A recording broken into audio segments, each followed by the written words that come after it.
Dumb and weird. podcast. All right, folks. Today we're going to be talking about the species known as men. Yes. And we're going to be talking about them in detail because we've both been men pretty much our whole lives. So we want to kind of talk about basically something that a lot of people don't really talk about and how things have kind of changed for men and, you know, probably maybe the good things and the bad things, the pros and the cons, you know. Yeah. But let's get started. So one thing I want to talk about is one thing that I'm really happy about with the way things have changed is I'm glad that women are able to do more stuff. You know, I'm glad that women are taking initiative and want to work jobs that are typically done by men. I think that's really cool. I also think that it's really cool that a lot of them, because I actually saw a female construction worker the other day when I was That's driving. interesting. Yeah, which is really cool. I also think it's really cool how, the wages are pretty much evening out, you know, and it's based off merit, not based off of your gender or whatever, you know. I think that's really cool, you know. I mean, it's been illegal since I think it was the 70s to pay women less. So Yeah, absolutely. So, like, I think a lot of good things have come from that, but I think that one thing that really bothers me about men nowadays, and this is something that me and you've been talking about, is how the testosterone levels are dropping with men. Yes. And I think that's a really big issue, you know? It is. I mean, we're also having a fertility crisis with men these days, and that's related to the testosterone levels. I mean, men's handshakes have actually gotten weaker, while women's, believe it or not, have actually gotten stronger. Yeah, that's or stayed the same. Well, maybe these things that are affecting us with our hormones, like the food and whatever plastic or whatever they're saying is causing a lot of the the testosterone to go down. Yeah. Maybe it's affecting women in a different way. Maybe it's affecting them like maybe not the same way, but it's affecting them like it's affecting us. But it's making something happen to them, and then it's making something happen to us. Well, actually, there was kind of an interesting thing about that because I had a friend whose niece was having to switch up her food completely to more of a whole foods because all the chemicals in chicken were actually giving her like the early signs of puberty at a young age. Interesting. Yeah.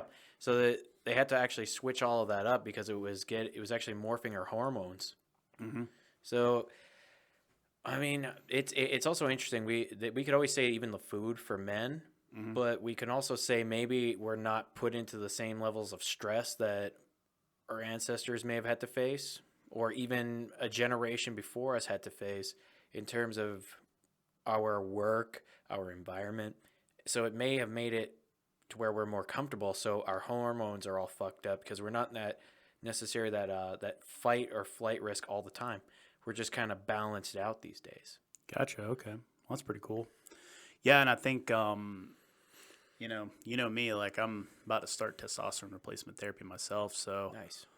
My testosterone is half of what it should be right now, which is not good.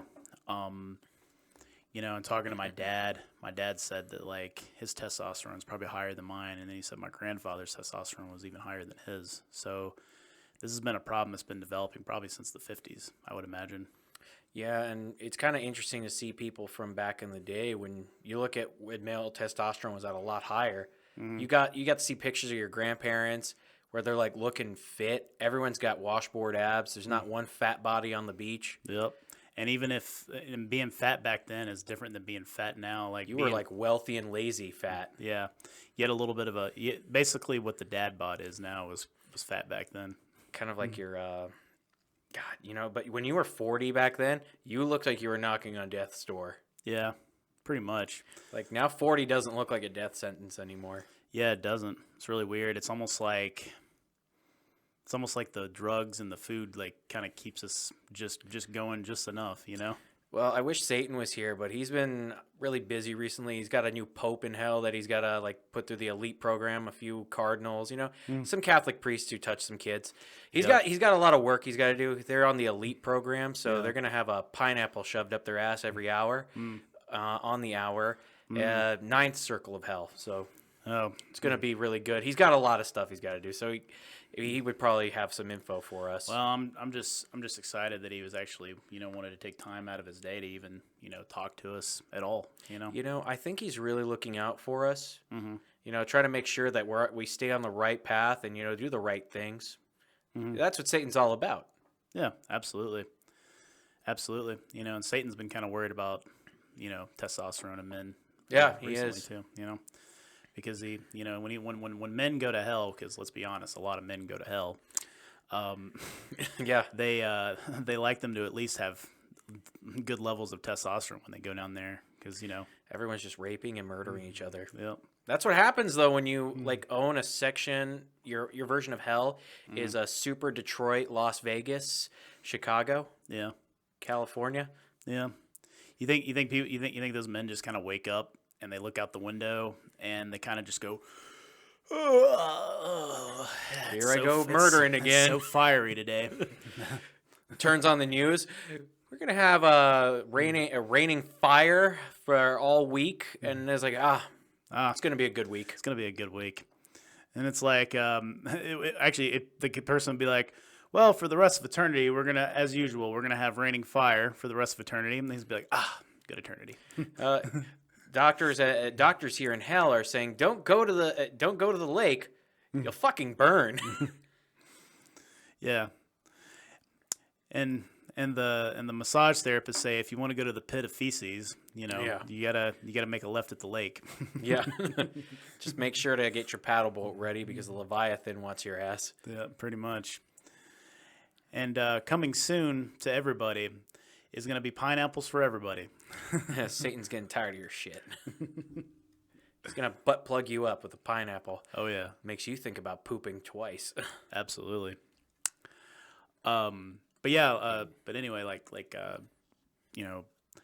just wanted to cover the testosterone thing because I feel like that's testosterone thing probably has a big thing to play, but that also might even play into the fact that because we have such comfortable lives now, a lot of us are spending most of our time thinking in the negative. We have a lot of time to think and self-reflect, unlike people of previous generations. Absolutely.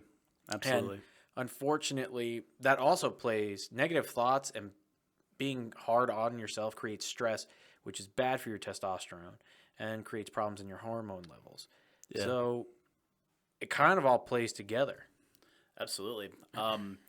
It's funny when you walk around and see like the average guy walking around, they either have like a slight pudge or just a full blown gut.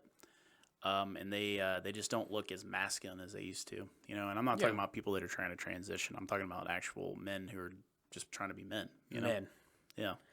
Yeah, it's like it's it's kind of crazy because it's like here I am drinking a beer and everything, but yeah, you got to have those days where you just kind of let yourself go, kind of relax, but you can't do it every day because it puts you in a bad place. I remember getting up to 250 because I was thinking constantly, being hard on myself, thinking in the negative, being in the negative, and not really taking care of myself. Yeah. So that made everything even worse because now, I feel like I was in a much worse emotional state. Mm. And I noticed that's a big thing with guys too. Is a lot of guys are just accepting being in that bad emotional state. Well, it's like what we talked about when I was riding in the car. And we had that deep conversation. It was just, I feel like for so many years I've kind of as a man, I've maybe have overstimulated myself too much with too much sex from too many different people. So, it's really affected me. And, my the testosterone levels being low doesn't help either because one of the symptoms of low T is depression. Yeah. Which is something that I kind of came out of nowhere one day. I was about 22, 23 years old when I developed depression, which is really bizarre because prior to that, I was a very happy. Sorry. No, it's fine. I was a very happy, friendly guy who was always wanting to hang out with people, and then something just kind of changed one day and I developed anxiety and depression and, kind of got worse from there. And, when I'd work out, it would help. And, right now I'm not too great. most people don't know this, but every day I'm pretty depressed, but I get through my day because I have a really strong will, and I kind of just push it and get through it.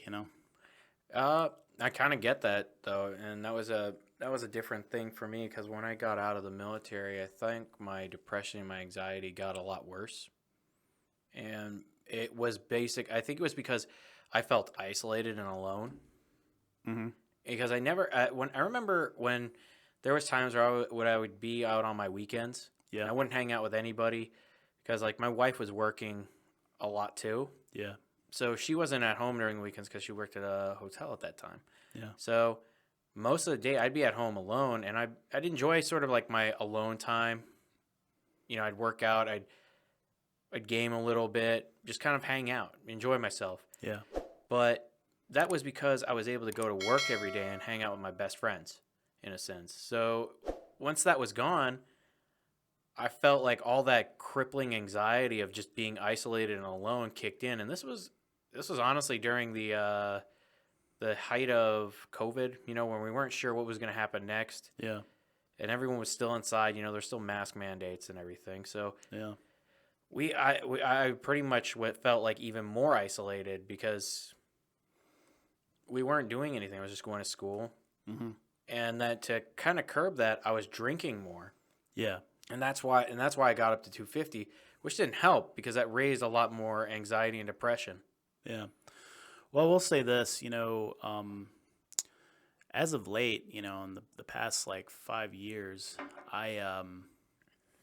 it's been really hard for me to make friends with like new people, like new guys, because I think men should be friends with other men. I think it's very healthy.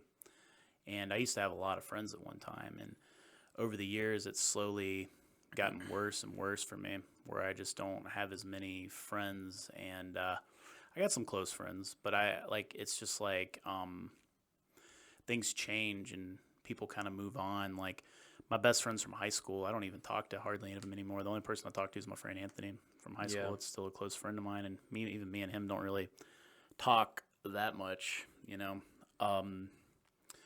The thing for me is I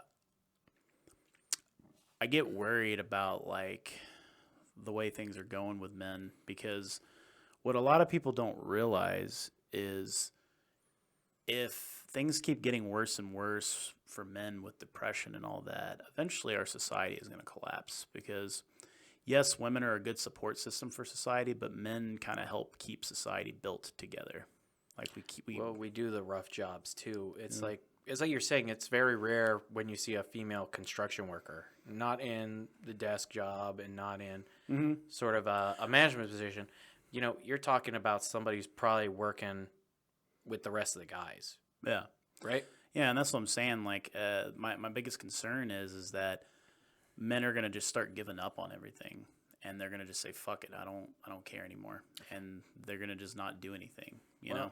And that has to say a lot about what's going on in society, because it does feel like every second of the way with the way things are these days, there's always people trying to put down just the regular man. Yeah. They'll promote just about anything. And, this is not to be offensive or anything, but, it's like just being a straight guy, a straight man is already challenging. Because you're just trying to go through life, but everyone thinks you're some kind of a problem. But most of these guys don't have problems with anybody. It's like that's like your target for some reason from a lot of the most like really masculine, media. most really masculine, straight, white, or not even white men, just straight men in general. I've noticed they kind of just keep to themselves a lot these days, and they really don't want to be bothered. Like someone comes up to them, tries to talk to them, they're like, "I'm good. I'm gonna go now." They just don't want to be fucked with. I know I'm not straight though. I'm bisexual, but like I know that when I'm trying to get somewhere and people, men or women, try to talk to me, I'll be nice to them, but for the most part, I'm just trying to get where I'm going. Yeah, I'm friendly. It's just like. I don't know. It's like I just try not to interact with like other people at times. Yeah. It's just because I've got things in my head. I've got things to do, and I got no sort of like time for it. It's like when I was at the school, right? Yeah. They have I guess it was like National Coming Out Day or something. Uh. And they tried to get me to come and support it. I'm like, I'm already out and proud, so it doesn't fucking matter about like signing some kind of book, feeling special about things, because it's like being bisexual doesn't mean anything to me other than it's like just what I'm attracted to. Yeah. It's like, other than that, I don't feel like I have to associate with everybody. And it's like, and I know that when they were looking at me, like, it was kind of like I was being a dick. Yeah. And I could tell, like, I could already see sort of like that negativity when they're looking at me, just because I'm like, I got things to do. I'm already doing my thing. I'm doing my thing. I'm comfortable with who I am. I don't got to hang out over here with all of y'all. Yeah. So you were kind of already over it at that point. Yeah. I was like, okay. I mean, for me, it's one of those things. It's like, it's not really special. You know what I mean? It's like I get it. You know, sometimes it's hard for people. It is hard for people to come out about that stuff, but it's like, you have to really go into your life and say, fuck you, if somebody says that they don't want to be friends with you for that reason. Yeah. I mean, because they don't accept you for who you are, then you can't be friends with them anyway, you know? Exactly. Yeah. So, you know, it's one of those things. I just know my biggest fear, and it's a really irrational fear, is I'm gonna be alone for the rest of my life, you know? Yeah. And that's something that's a prospect that really scares the hell out of me, because I like being around, you know, people quite often, you know, and I've never really lived alone. I mean, this is the first time I've ever lived alone. I mean, luckily I'm always over at, you know, someone's house. But Yeah. the thing is, like, it's just really weird when I am here by myself. It kind of like gets under my skin a little bit, you know? No, I actually get that, because I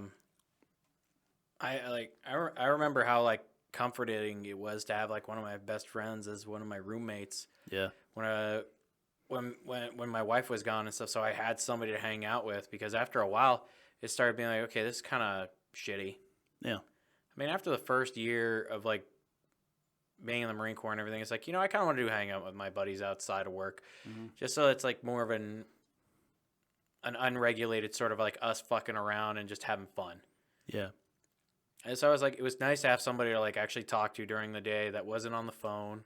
It was cool, because being isolated is one of my fears, and I don't know why, but I think it's just because it's like at that point it feels like you've been shunned by a majority of society. Yeah.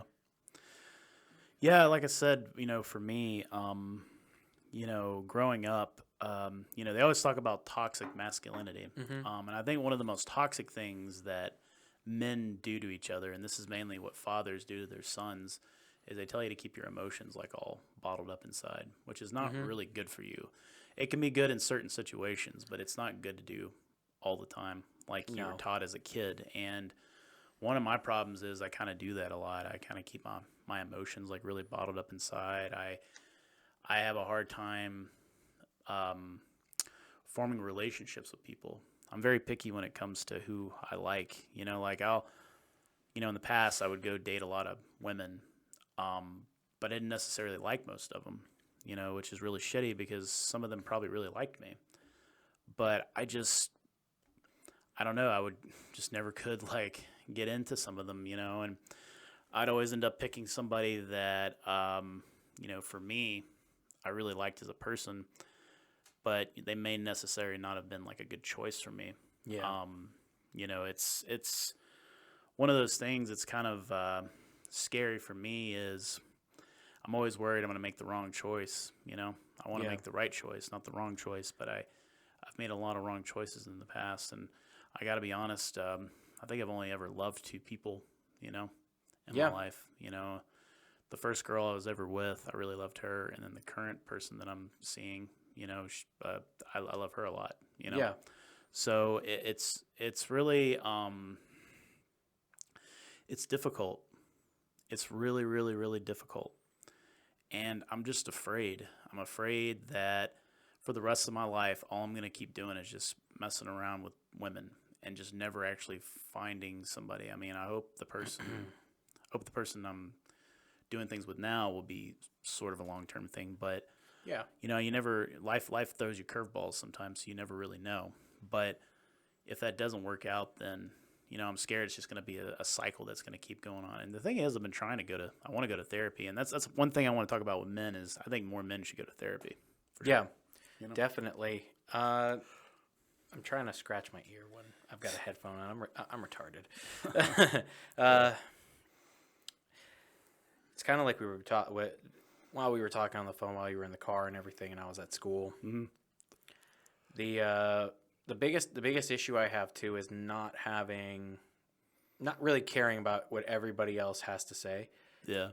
So at times it's like I really can't feel sorry for everybody. Mm-hmm. And I was telling you, it's like when you come to me with like issues that you're having and you're talking to me, I have no problem like talking to you. I actually like want to take the time and see if you're all right. Mm-hmm. But there's days where it's like there's people who I just can't give a shit. Yeah. I'm going to be honest with you. It's like all trivial bullshit to me. Yeah, it kind of annoys you. It really does because it's like I've had things that were seriously wrong with my friends. Like I can understand because I got friends with PTSD. I have friends who were just gone now because they let their demons eat them and they took their life, right? Yeah. So that to me that's like, or you have like friends who are going through like custody battles. You got friends who are going through things like real serious problems. And when you're just sitting there and you're like, "Ugh, my life is so hard. I have to work a minimum wage job. Ugh, my boss is an asshole. I just gotta stand. I'm standing there like, what? These aren't real problems, man." Yeah. I'm okay with you like venting to me, but do you have like a real problem, or is this just like you bitching about life? Because I've gone blind before. I've almost died a few times. It's like, what are you trying to get at? Is like there was a day that I honestly thought about taking my own life, and I just didn't do it. You know what I mean? I was like, and then I looked at myself. I'm like, man, you're fucking stupid. Why would you think about that? Well, it's the same thing with me too. Like, I hear people talk about how unfair their life is, and then they tell me that they still live with their parents, and I'm just like, I look at them, I'm like, I haven't lived with my parents since I was 17, 18 years old. I mean, I've been on my own since I was basically a child. I mean, being 17 or 18, let's be real, you're still a fucking kid, Oh yeah. So I mean, shoot, it's dude, it's honestly wild when you're older and you're going into the military and you see like a bunch of like 18-year-olds and like 17-year-olds and you're just like, you're like, oh God, I'm the old man here.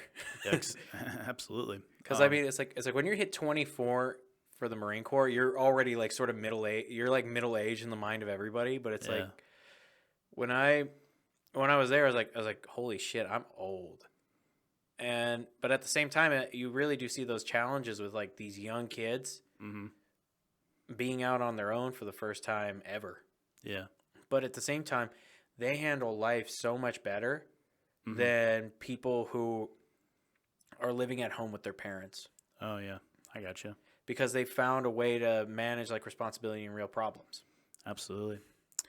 I mean, the way I tried to cope with things when I was on my own through the years is luckily I dated somebody who really cared about me, so we hung out a lot together. But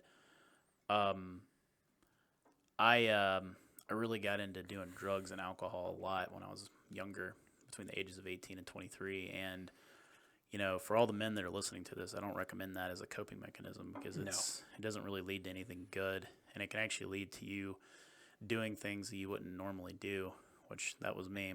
I've done things that I probably shouldn't have been doing, but, I did them anyway. It's one of those things, I just want people to understand, mainly guys, I want you to understand that, like, the best thing you can do in life is to try to find some kind of career, try to find something that makes you happy, and try to find a partner that makes you happy. Yeah.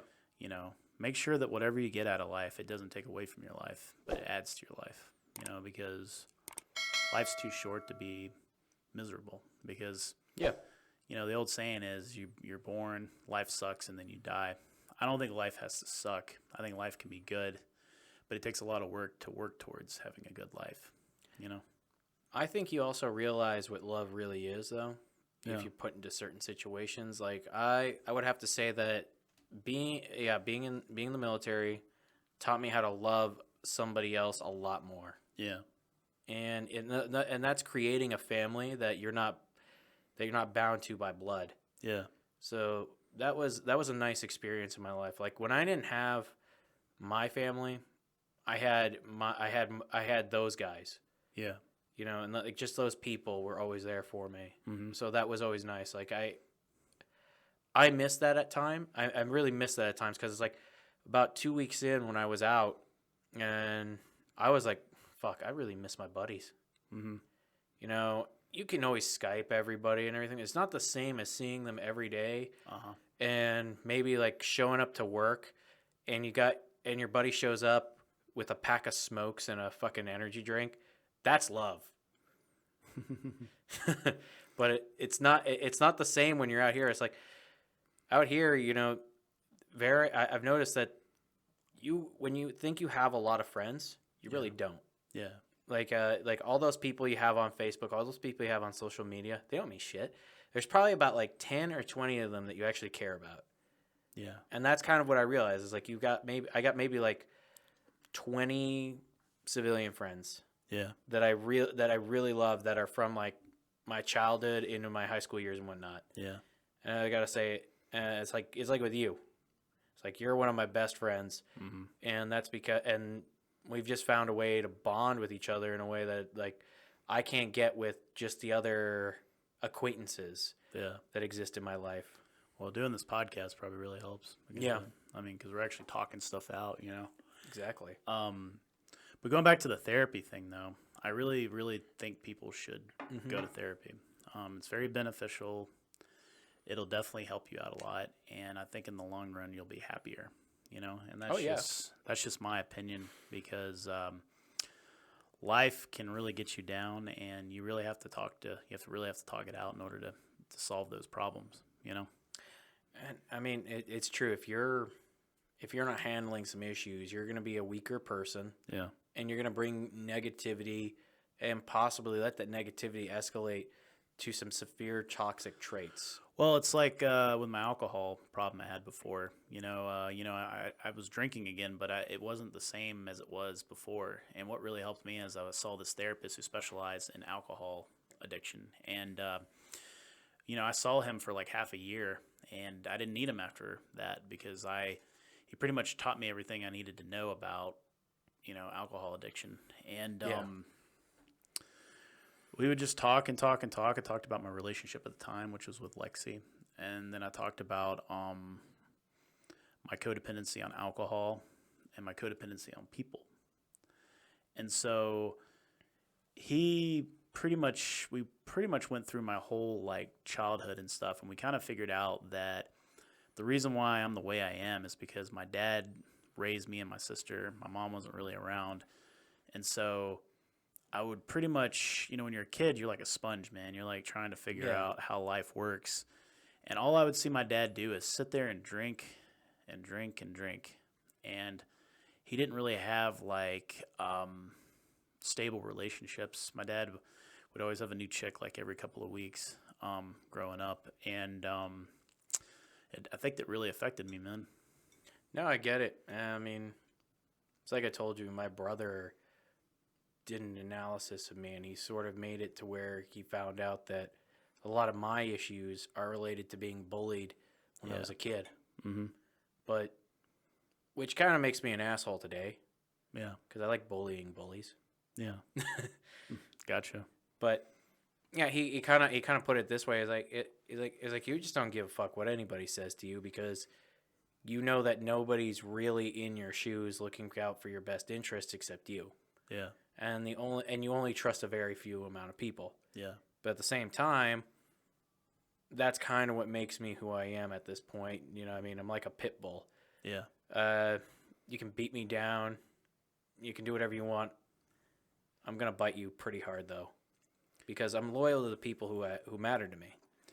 Yeah, the biggest thing that taught me about a lot of things is every time a relationship ends, the first time a serious relationship ever ended for me, I was devastated for a couple years.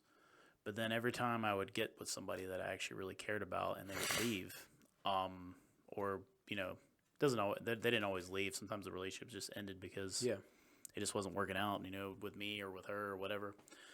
But I would get thicker and thicker skin to the point where, now if a relationship ends, I'm sad for a couple of days to a week, but then I get over it and I kind of move on.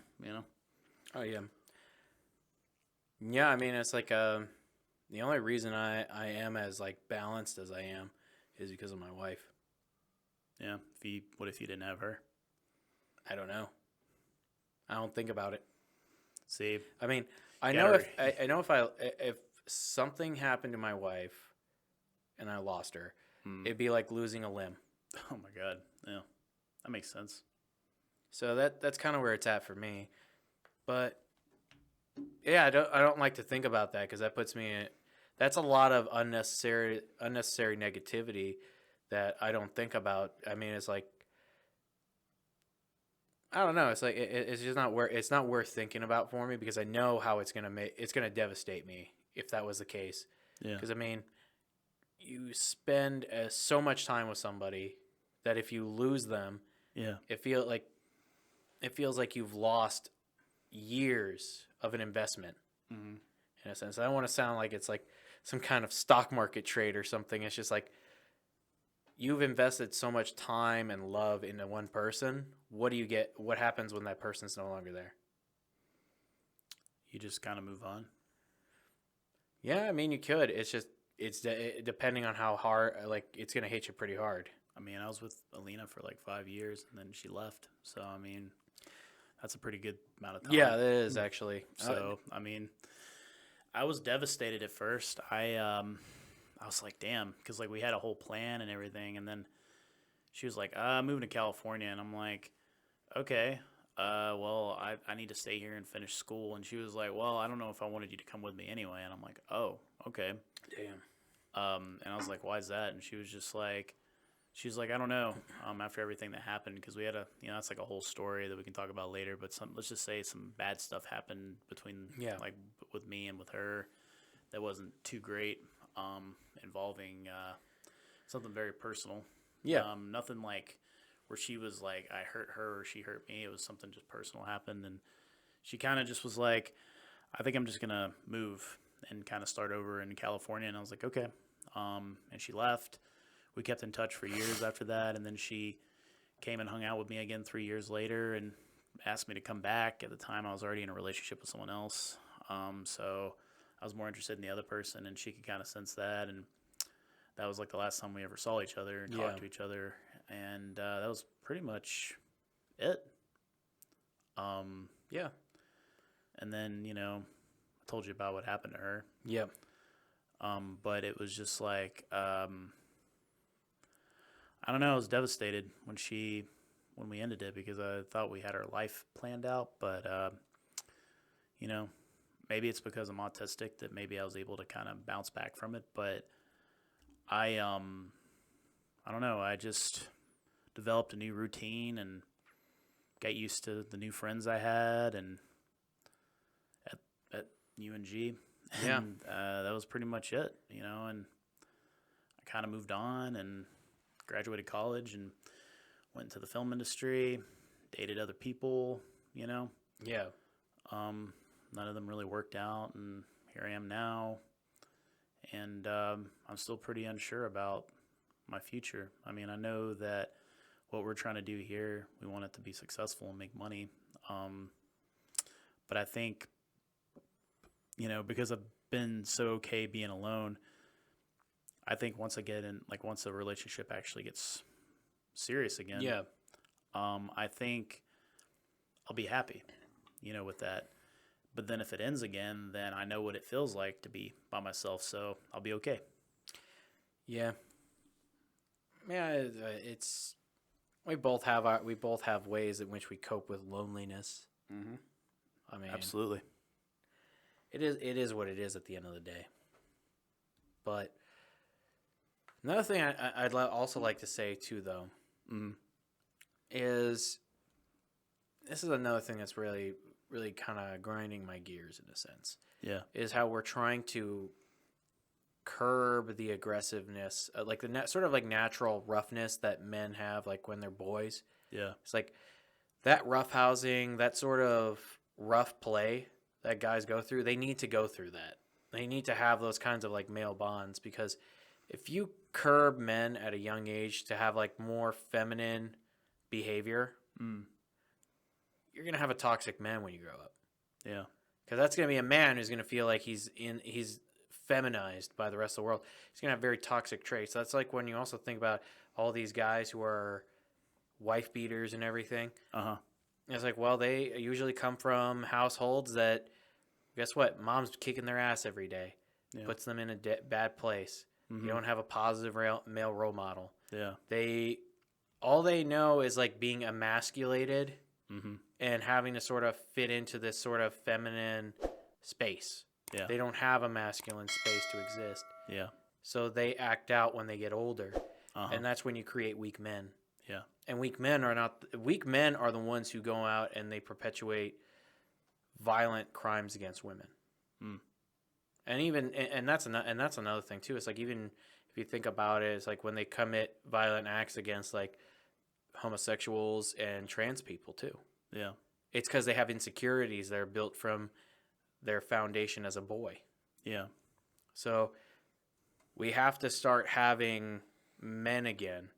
Now, and that's another thing. We even have predators who like to infiltrate feminist movements and everything. Like the male feminist is a predator. Yeah. Yeah, I've seen some College Humor sketches about that where it'll be like a guy will be like, yeah, all for women's rights. And then like in the sketch, he like looks at her and goes, so you want to hang out later? Yeah. And she's just like, ew. Like that, you know? But have you ever looked at those guys? They're not even like traditionally masculine either. They're really fucking weird looking. Well, like I said, it goes back to the testosterone thing. I think a lot of these guys, I mean, it's, I saw like a special they did with these 4 guys, and are you talking about the Try Try Guys? Yeah, and they were testing their testosterone levels, and these guys had even lower testosterone than me. I think the highest one out of all of them was like 190 or something like that, which is really fucking low, dude. Yeah. I mean, I'm going to probably also, speaking of the test as well, I'm probably going to be going in the new year to get my test levels checked out. And then I'm probably going to get them checked out the next year. Plan, though, is to get down to 190 because I'm already at 220. And I want to see if maybe something balances out. Yeah. Because when I'm around 200 and under 200, I feel great. Yeah. But because I let myself go from 210 all the way to 250, like, you know, that was a bad move on my part. Yeah. It's kind of like slap you on the back of the head and call yourself a retard for letting that happen. Yeah, that makes sense. Because, I mean, there's no reason for you to get that overweight. Yeah. I understand that. But that also goes with the whole thing of, like, if you let your emotions eat away at you and you don't get any help for it, you're fucking yourself over. Yeah. That's why it's good to practice good mental health. I mean, that's why I've been looking for a new therapist, and who knows when I'll actually find one, but I'm going to keep searching until I find one, you know? It's just going to take time, you know? That's like my thing. It's just, like I said, there's just like, I'm afraid I'm not going to be where I want to be. Yeah. You know, that's like my greatest fear. And I just don't want to, you know, at the end of my life, I don't want to be laying on my deathbed when I'm like 90 years old or something. And because let's be real, people in my family live really old. Everybody in my family lives like high 80s, which is fucking funny as shit. So I'll probably live to be like 80 or 90 years old, but maybe even older because of medical technology. But we get to like 70, and then it's all downhill. Yeah, it's like we get to like 65, collect that first Social Security check, and it's like wham bam dementia, man. Well, no, it's like you look pretty decent at 65. You go get your first check, and then you go to sleep, and you wake up the next day, and all of a sudden you've aged like 10 years. Yeah. Like one night. It's like, oh my God, what happened? Why is my Where's voice my like voice? Oh, my teeth hurt. Like pull out a tooth. Yeah. Oh no! You look in the mirror. You're like, where did all these grays come in? Yeah, it's funny because actually I have gray hair. Yeah. It's pretty funny. I've thought about dyeing my hair, but I don't know how that would look. No, know? you gotta embrace the ancient blondes. Yeah. Well, a lot of people tell me they think it looks really good on me having like some gray hair. To be honest, I didn't notice it until you started saying something, and now I'm looking at your hair, and I'm like, who cares? You see it a little bit? Yeah, I see it a little bit.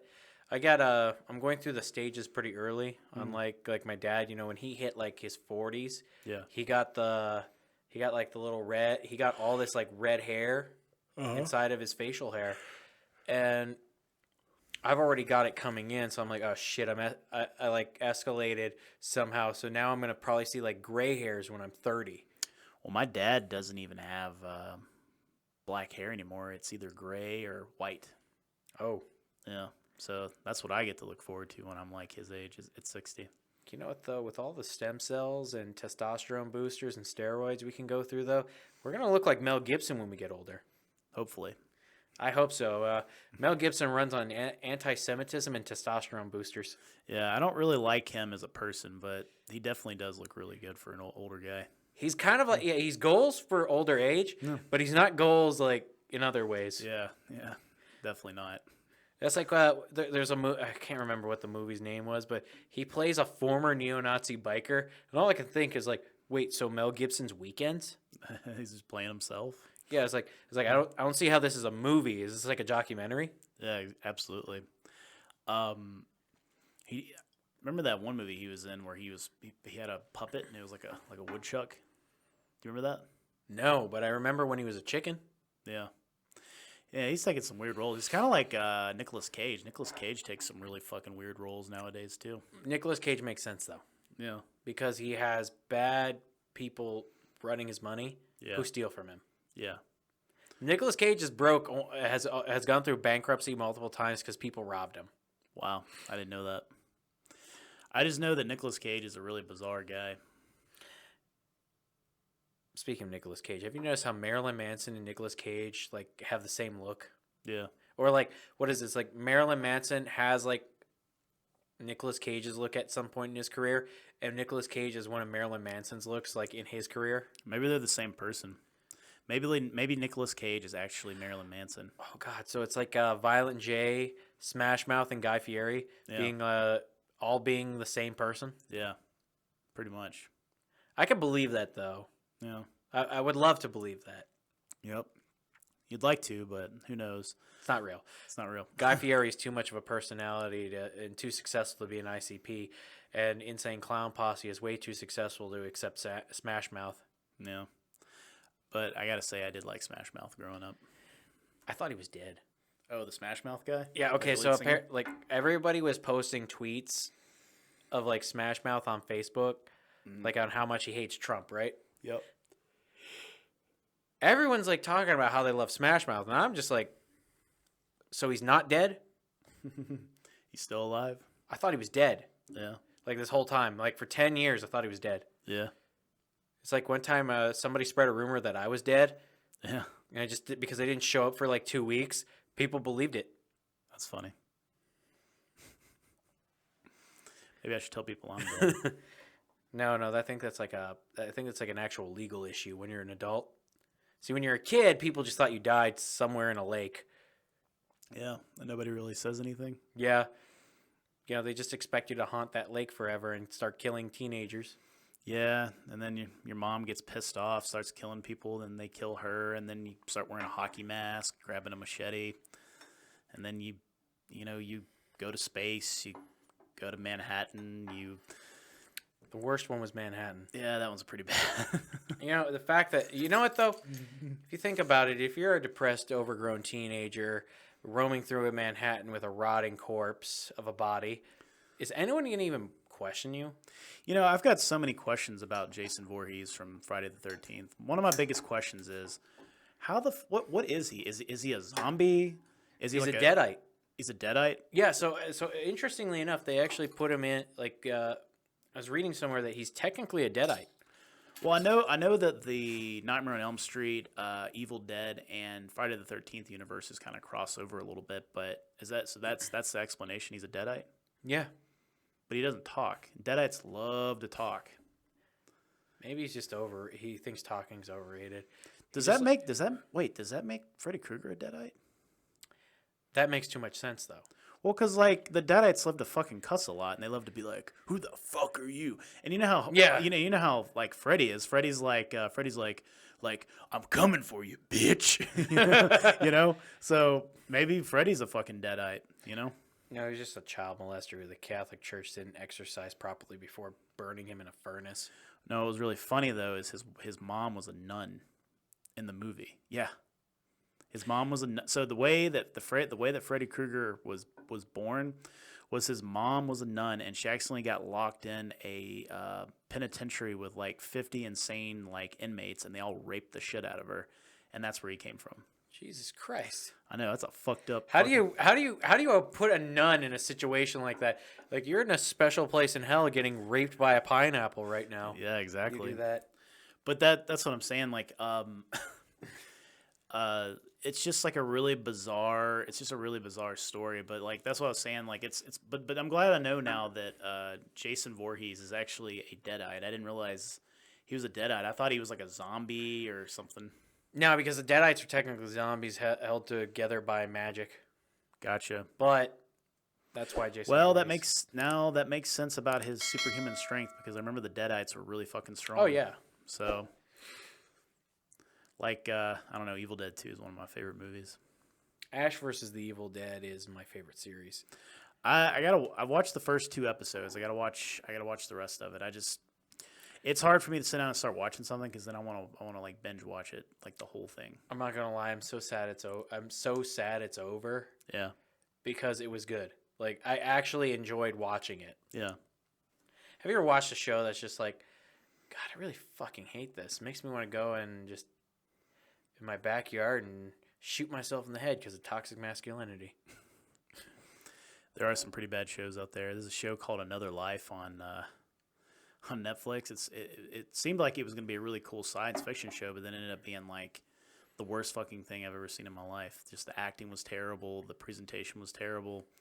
Just the whole fucking thing just wasn't fun to watch. So I just quit watching it after a couple episodes. Since we're on the topic of masculinity, right? Yeah. Why is it all the male characters in TV shows are retarded? Like they're Homer Simpson level retarded. They're Peter Griffin level retarded. I don't know. I mean, that's a good question. And then they wonder why men are like pissed off at the world. I mean, you're right. I mean, they kind of are. I mean, Al Bundy was a fucking moron, but at least Al Bundy had some pretty redeemable characterizations about him. Like, Al Bundy really loved his family. He really wanted to take care of his family.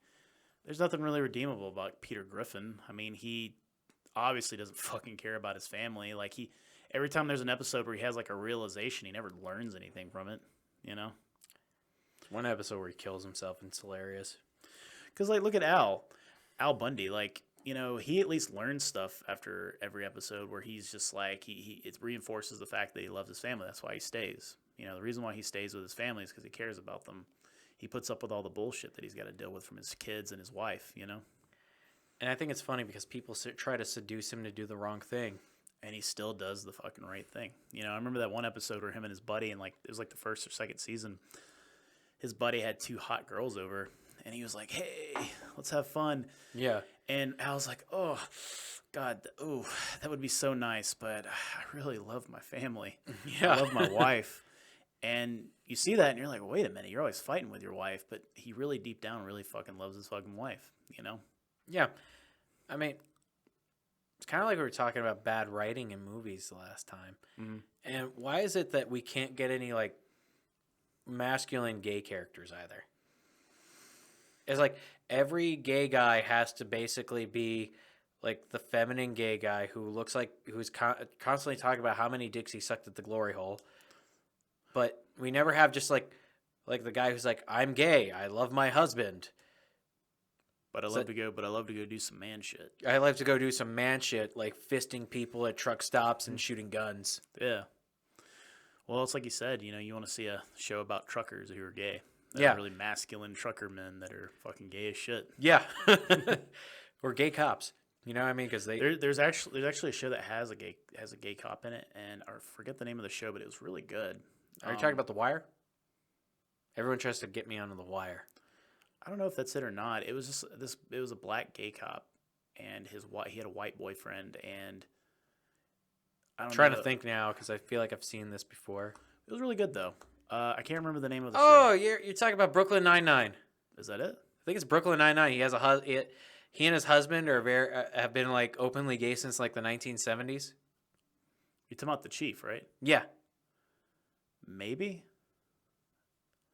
I think it's a different show.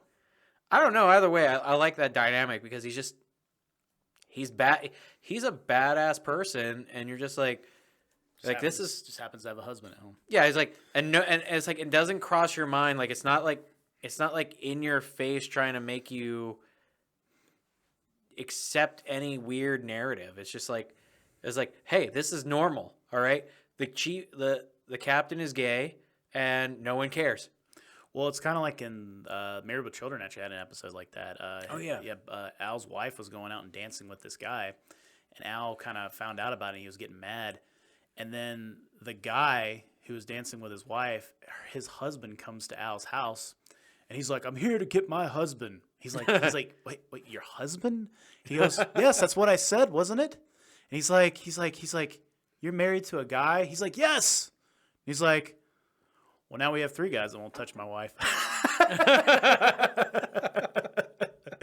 And then like he comes inside, and him and Al start bonding because Al has this misconception that all gay men are like really like feminine, but like this guy is super fucking masculine. He's like, "Oh, I like to go to a ball game.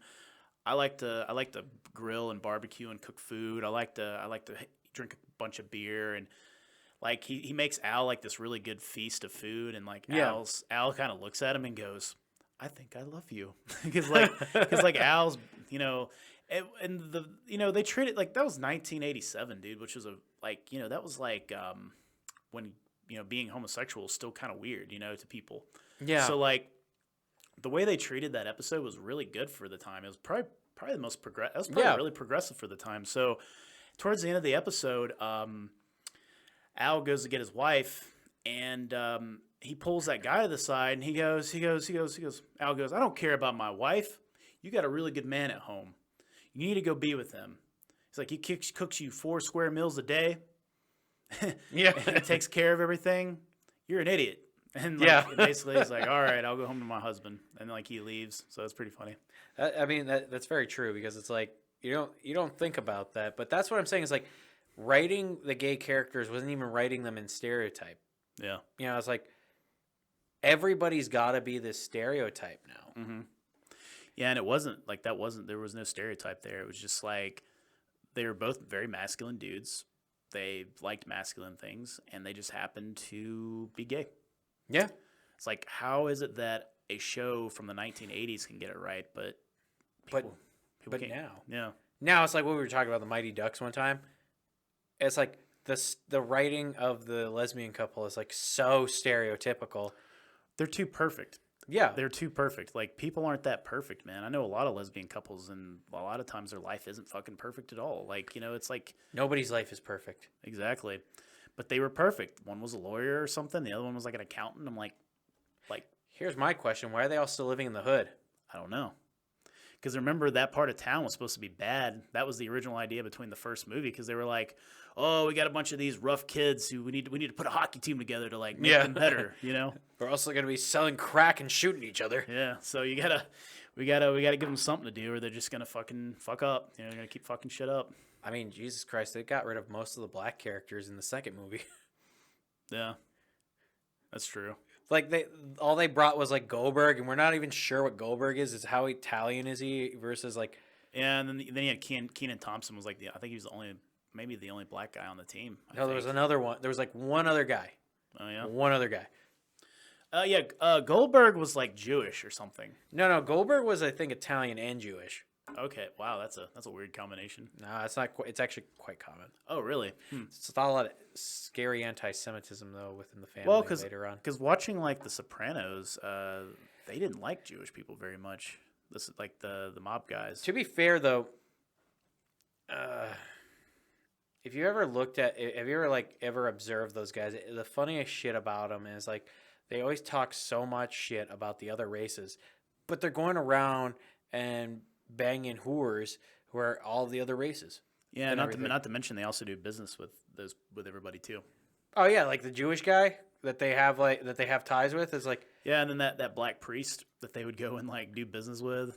Yeah, it's so crazy. It's like so crazy because it's like that's how it is for a lot of those those kinds of guys. No, but now I mean obviously it's a lot. The thing is that with those organizations you need to be like full Italian is what it seems like to actually like be considered a made man. Like that's how all the movies make it seem.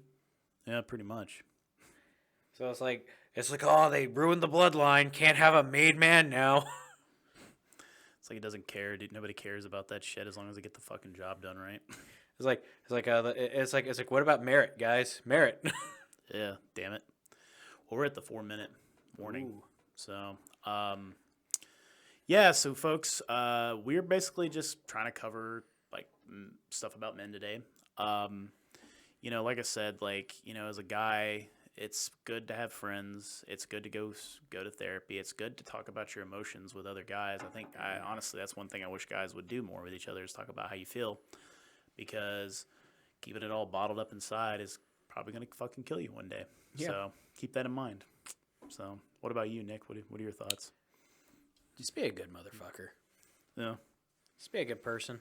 Yeah. I think so. Even when you got challenges in life, be a good person. Don't bitch so much. Yeah. You could have no legs and no arms. Absolutely. I mean, shit. Could be bad. It could be fucking worse. Absolutely. But you know what needs to be better? You guys need to comment more. That's what we need on the algorithm. We need y'all to comment more. You need to go to our website. You need to go check out our merch page. You need to check out our audio only podcast stations. We're on 25 different platforms now. That's on our website. Yeah. And stay tuned for clips every day. And we have a new episode that drops every Friday at 9 a.m. just for you guys.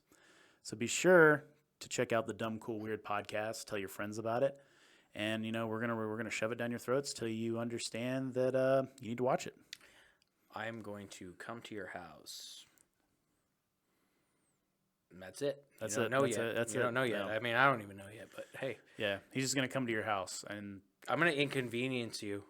yeah, he might sit at the table while you're eating dinner, and he's just gonna stare at you like this till something happens. So you need to think about that tonight while you're sleeping. I'll watch you while you sleep. Yeah. So make it happen. And I hope you guys have a good week. And Nick, you wanna sign us off like you always do? Oh yeah. Stay sexy, Atlanta, you beautiful motherfuckers. Thank you for listening to this episode of the Dumb, Cool, and Weird podcast with Wes and Nick.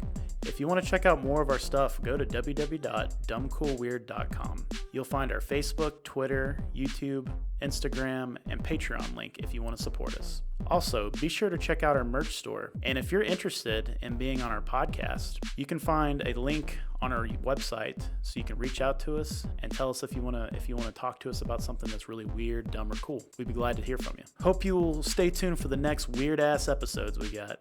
Thank you.